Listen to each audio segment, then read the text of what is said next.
Hi, everybody. It's Mike and Peter again, talking about mental health and well-being in the legal profession. And we came across an article recently in American Law magazine talking about the age-old thing called billable hours. And lots of other research over the years have shown that billable hours is, if not the main thing, then certainly one of the main things causing anxiety, stress, burnout, all those evils in the workplace for lawyers. So the article says, and I'm just going to look away a little bit so I know what I'm actually saying is right. It says productivity drops. And we still have billable hours, but productivity drops. So there's now a drive to find alternative ways to the billable hour. And I just remember from the webinar that you did, Mike, only last week, that one of the attendants said, yeah, well, 20 years ago or 30 years ago, when I started out in law, billable hours were going to die a quick death, and they're still here. So what's your perspective on productivity and billable hours and alternatives?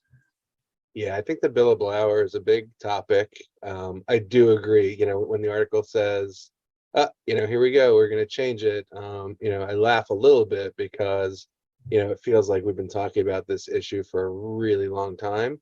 And while, there has been a growth in different types of alternate arrangements, the billable hour still stands at the centerpiece of the way that most law firms in the world bill for most things.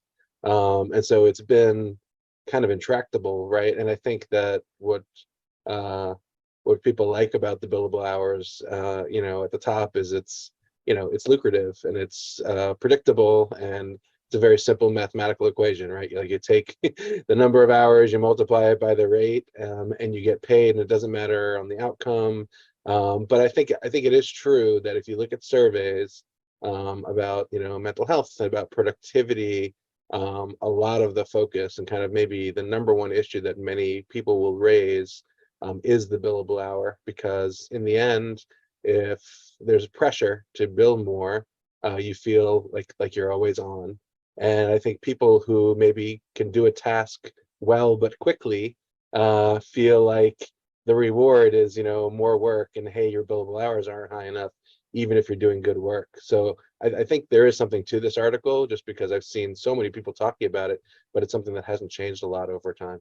But are you also saying, Mike, that lawyers know I can do this piece of work in this particular amount of time, but my boss says I must bill and bill and bill and bill, so I'm just going to work slower, drag it out a little bit, and then be uncomfortable doing that? So that's sort of almost like a double whammy. There's a pressure to bill more, but the method by which I am billing more is unethical.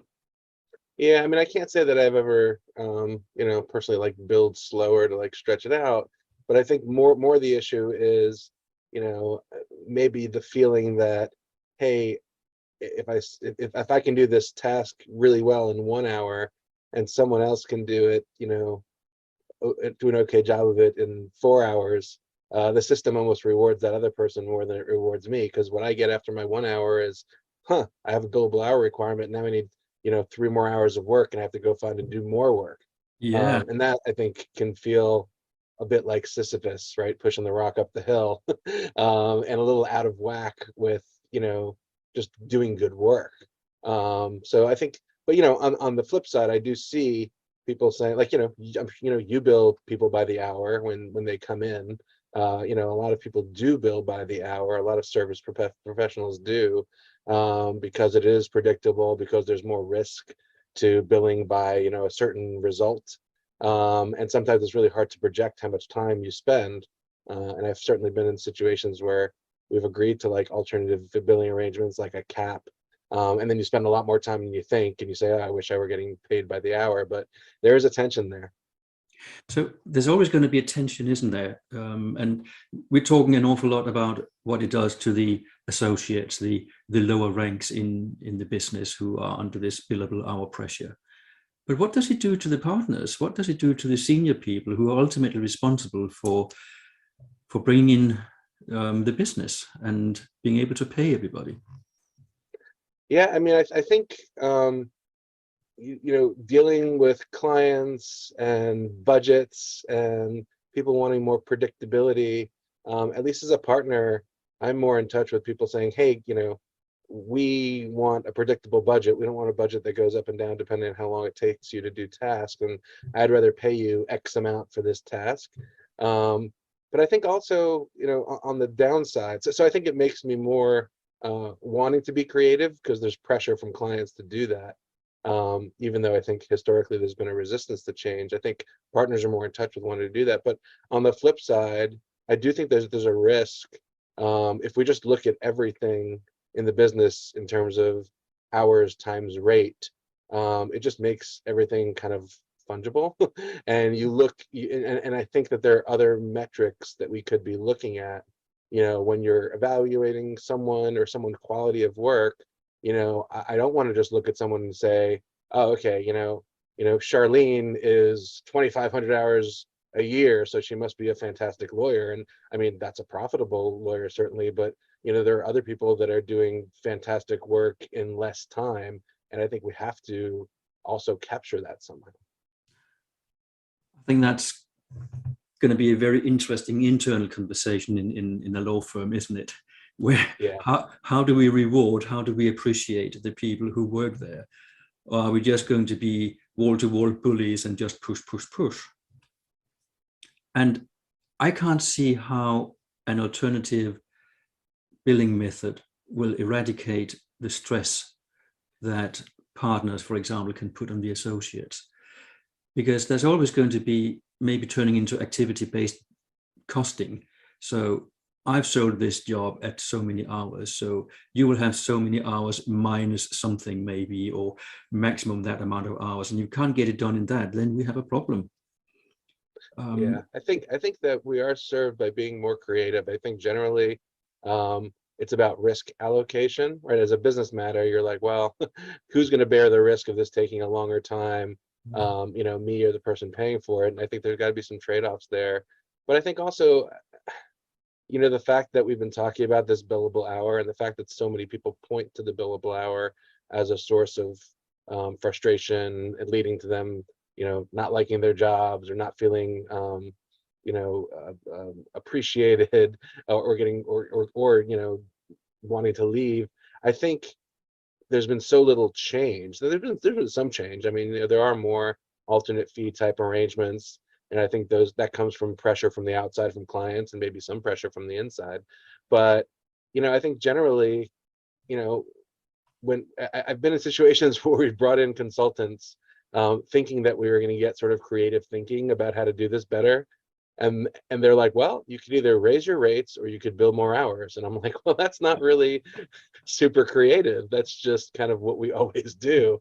But I think there's a certain like institutional pull in that direction of people saying, well, that's easier and it's less risky. But I think that we have to balance that against the other sort of unseen risks of our own people and our own clients, and are we serving them as efficiently and well as possible.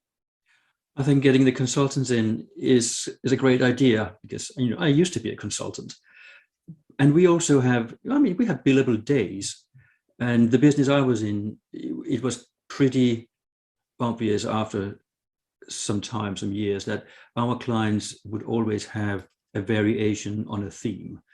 The problems would be within the same 4 or 5 sort of type of problems category, and with experience, we knew that to get to this point from A to B would take this amount of days, and from B to C, depending on how A to B went, would take this amount of days. So we would quote on projects in stages. Stage 1, this amount. Sure. Stage 2, that amount.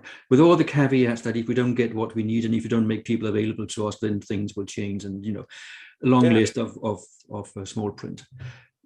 But it just put the pressure on the people delivering regardless. We can't avoid the pressure because I knew how many days I had in the budget to deliver a certain piece of work to a certain standard, to a certain endpoint. So we work to objectives, but also on a time scale. But I don't think, I think it's we ever avoided pressure.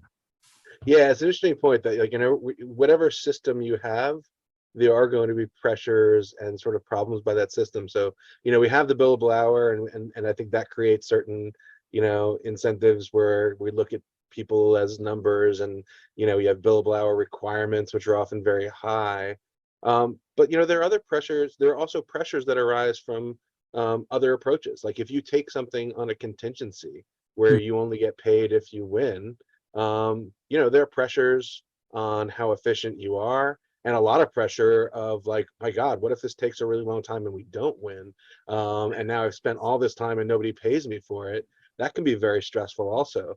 So I think there's no one system that's going to be pressure free, but I do think that it serves us to be creative in approach, and I think that that serves both employees and clients to think about, how to best be creative about it. So to sum all of this up, we can't avoid pressure. And I don't think that's the name of the game either. I think it's predictable pressure. I think it's realistic pressure. And when we start measuring what we do, we always end up with measures make behavior. So you measure people in one way and they will find a way of being measured advantageously. And you measure them in another way and they will find ways of making that look good. So I think you're right. We have to be creative. Sometimes billable hours are the right route to go. At other times, it's definitely not. But it's so easy to just have one system fits all, isn't it?